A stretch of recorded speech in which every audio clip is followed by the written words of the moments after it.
It's always been about union protections and the city's obligation to come to the collective bargaining table and negotiate what these policies are going to look like, especially when it affects people's paychecks. They have resisted.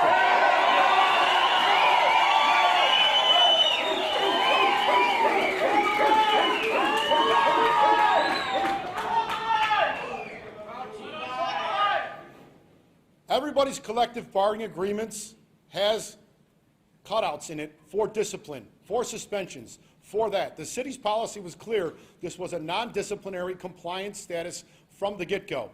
That is supposed to be negotiated, especially when it turns into a no-pay status. That is at the heart of all of this. The city gave us an ordinance, or gave us a policy, and that policy was different than what CTU has. It's even different than what that CFD has. You shouldn't have different policies across the board for different unions. It doesn't, you don't have to look any farther than the initial statement that anybody who got a vaccine and worked for the city would get an extra personal day, except for sworn law enforcement officers, because we were the loudest voice in the room.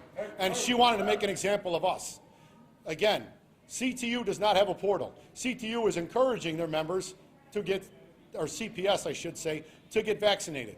And at some point they may address it as a mandate or a portal. CFD simply has a portal. You don't comply, here's your letter, you're not in compliance, come back when you're in compliance. They take our members to a new level. They literally then walk them around to another room where they get a direct order from an exempt rank member, and shame on every single one of them participating in this process.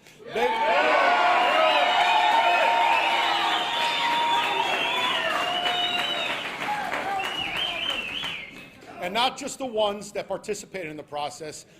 By your silence, you are complicit in this process. Every exempt rank member could have stood up and said, this isn't right, we're not doing it. Let Brown and Carter do the mayor's dirty work, because that's been who's doing it for the last year and a half. But that hasn't happened. That coward has no ability to give the direct order himself, so he has other people do it.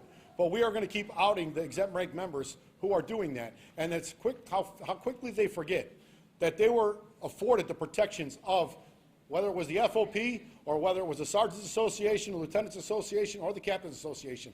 They were afforded union protections for most of their career. And now when they're in the exempt rank, they're ordering our members to now give up those protections that they hid under for so many years.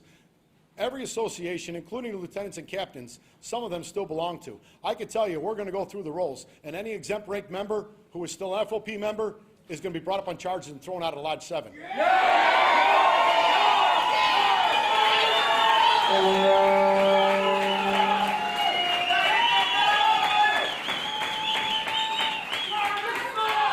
Two last things. I want to thank everybody, each and every one of you, for coming out.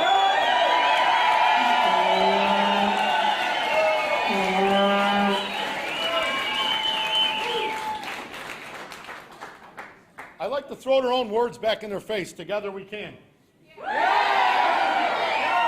And my body, my choice. But lastly, I'll just say this.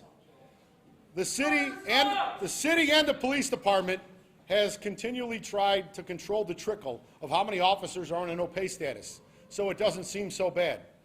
But I am telling every officer who is willing to go through the process, disobey an illegal direct order, and go into a no-pay status to not wait your turn, and show up tomorrow at 35th and Michigan, Human Resources, at 10 a.m. tomorrow morning, and we're going to see just how many officers we're really talking about that this city can literally lose in a blink of an eye if this mandate doesn't change sooner rather than later.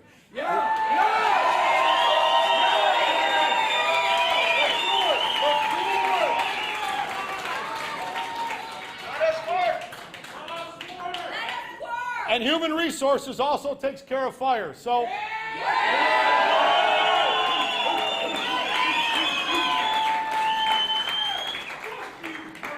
if there's 1,000 people on the second floor of 35th and Michigan tomorrow, maybe they'll realize how dumb this policy was from the get-go. And to the aldermen upstairs, go straight to the third step. We literally are going to be taking a report card, and we are coming for your chairs in 23, the same as we're coming for hers. Thank you.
and let's show them just how bad this will be. It's